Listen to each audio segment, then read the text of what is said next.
പമ്പയിലേക്ക് മലിനജലം ഒഴുക്കിവിടുന്നുവെന്ന 24 വാർത്തയ്ക്ക് പിന്നാലെ ഇടപെടലുമായി പത്തനംതിട്ട ജില്ലാ ഭരണകൂടം. പ്രദേശത്ത് ആരോഗ്യവകുപ്പ് സംഘത്തിന്റെ പരിശോധന നടന്നു. മലിനജലം ഒഴുക്കിവിടുന്നത് ഒരു കാരണവശാലും അംഗീകരിക്കില്ല എന്നും എന്തെങ്കിലും പോരായ്മകളുണ്ടെങ്കിൽ ദേവസ്വം ബോർഡിനെ അറിയിക്കുമെന്നും ആരോഗ്യമന്ത്രി വീണ ജോർജ് 24നോട് പറഞ്ഞു. 24 ഇമ്പാക്ട്. നമ്മൾ നേരത്തെ പറഞ്ഞ പമ്പയെ കുറിച്ചാണ്. പമ്പയിലേക്ക് മാലിന്യങ്ങൾ തള്ളുകയാണ്.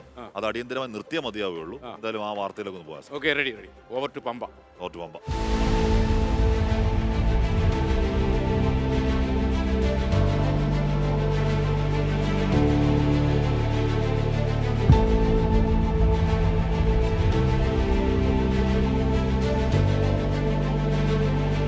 ഇത് സംബന്ധിച്ച് കഴിഞ്ഞ ദിവസങ്ങളിൽ ശുചിത്വ മിഷൻ്റെ നേതൃത്വത്തിലുള്ള പരിശോധനകളൊക്കെ അവിടെ നടന്നിരുന്നു. ഇതുകൂടാതെ മറ്റ് ആവശ്യമായിട്ടുള്ള പരിശോധനകൾ നടത്തി ഇത്തരത്തിലുള്ള മലിനീകരണം പാടില്ല എന്നുള്ളതാണല്ലോ. അപ്പോൾ ദേവസ്വം ബോർഡിനോട് ഇത് സംബന്ധിച്ചിട്ടുള്ള കാര്യങ്ങൾ അതാത് ബന്ധപ്പെട്ട വകുപ്പുകൾ അറിയിക്കുമെന്നുള്ളതാണ്.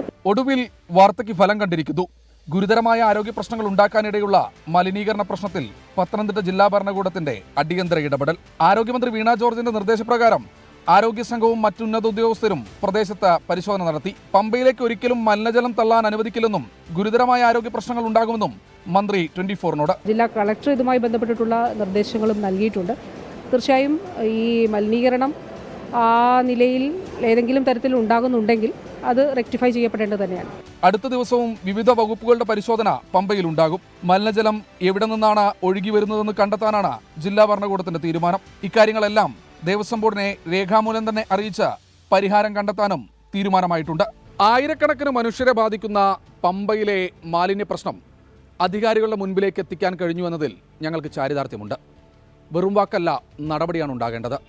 വെള്ളം ഒഴുക്കിവിടുന്നത്, മലിനജലം ഒഴുക്കിവിടുന്നത് അടിയന്തരമായി തടയണം.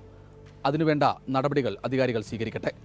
അഭിലാഷ് കൈതമണിനും സഞ്ജയ് ഇക്ബാലിനുമൊപ്പം ശ്രീകുമാരൻ, 24 പത്തനംതിട്ട. പൊതുജനം കഴുതയല്ല സാർ.